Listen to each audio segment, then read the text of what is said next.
여러분 안녕하십니까? 수원회생법원 회생위원 출신 안양법무사 홍종기입니다. 오늘은 최근 진행한 개인회생 성공 사례를 소개해 드리려고 합니다.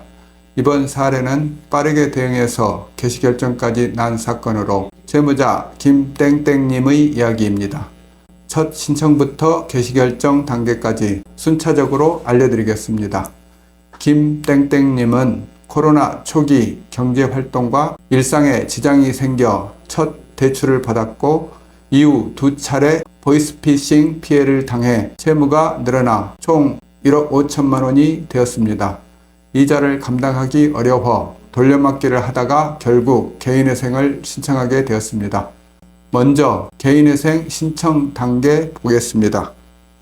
2023년 11월에 개인회생 개시 신청을 했고 보시면 개인회생 신청 시에 제출한 변제 계획안입니다.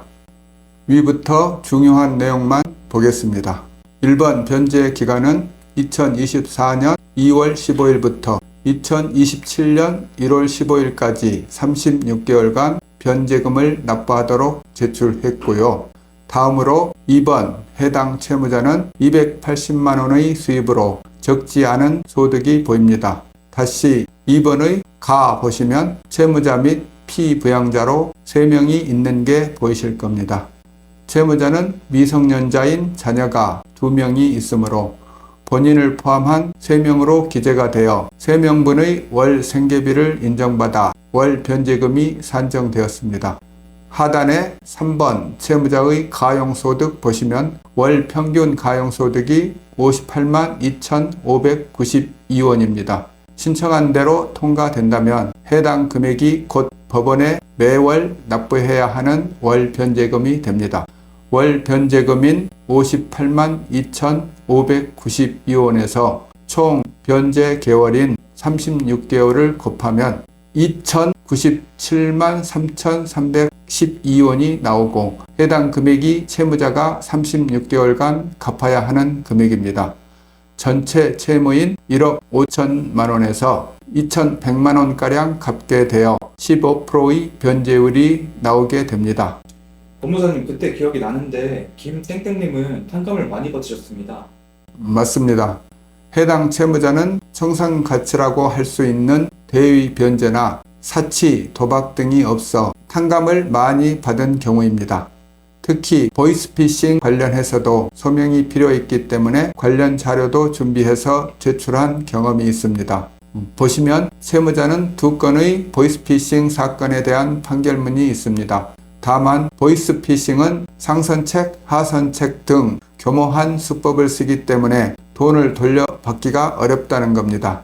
그래서 관련 금액을 받기 어렵다는 소명 자료를 법원에 제출했고 그 자료를 인정받아 개인회생을 더 유리하게 끌고 갔습니다.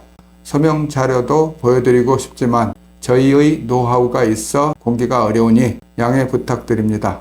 다음으로 금지명령 단계입니다. 개인회생 신청과 함께 각 채권자에게 법원에서 금지명령을 보냈습니다. 보시면 개인회생 신청일로부터 대략 5일 만에 금지명령이 나면서 전달했던 기억이 납니다. 중요한 내용은 하단에 1번 각 재산에 대한 강제집행, 가압류나 가처분을 금지하고 2번 채권을 변제받거나 변제를 요구하는 일체 행위를 금지하는 내용이 보입니다. 많이들 아시겠지만 금지명령을 받으면 압류나 추심명령, 채권의 독촉으로부터 자유로워 편안하게 일상생활을 할 수 있습니다. 다음으로 어떻게 보면 신청보다 중요한 보정 공고입니다. 김땡땡님은 첫 신청 때 여러 건의 보이스피싱 증거 자료와 소명 자료를 잘 준비해서 접수했기 때문에 보정 공고가 비교적 적게 나왔습니다. 중요한 내용만 보겠습니다. 먼저 생계비 관련된 내용입니다. 배우자의 직업, 매월 소득, 부채 상황을 서명하고 2022년 각종 자료를 제출하라고 보정이 났습니다. 크게 어렵지 않는 보정 공고네요. 배우자와 상의해서 관련 자료만 받아서 제출하면 불이가 없는 내용입니다. 법무사님 반대로 배우자와 사이가 좋지 않아서 소명이 어려운 경우도 있지 않나요? 맞습니다. 그런 경우도 제법 있는데 배우자가 협조를 안 해주면 관련된 서류, 예를 들어 이혼 관련 서류나 소명 자료를 통해 인정받는 방법밖에 없습니다. 물론 법원에서 판단을 하기 때문에 의심이 간다면 계속 요구를 하게 되니 개인회생 신청 시 참고하셔야 합니다. 마지막으로 모두가 기대되는 개시결정입니다. 사실상 개인회생이 통과된다고 보시면 되는 단계로 개시결정이 나면 월 변제금 납부를 시작하게 됩니다.